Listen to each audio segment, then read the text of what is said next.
உலகத்தின் ஒளி அணைந்தால் இருள் மட்டுமே ஆட்சி செய்யும். உண்மைகளை பூட்டி வைத்தால் வரலாறு கதவை உடைத்து வரும்.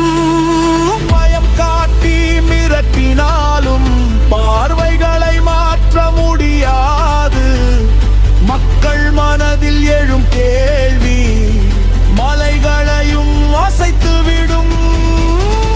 நேற்று வந்த பதவிகளும் நிலைத்ததில்லை உலகத்தில்.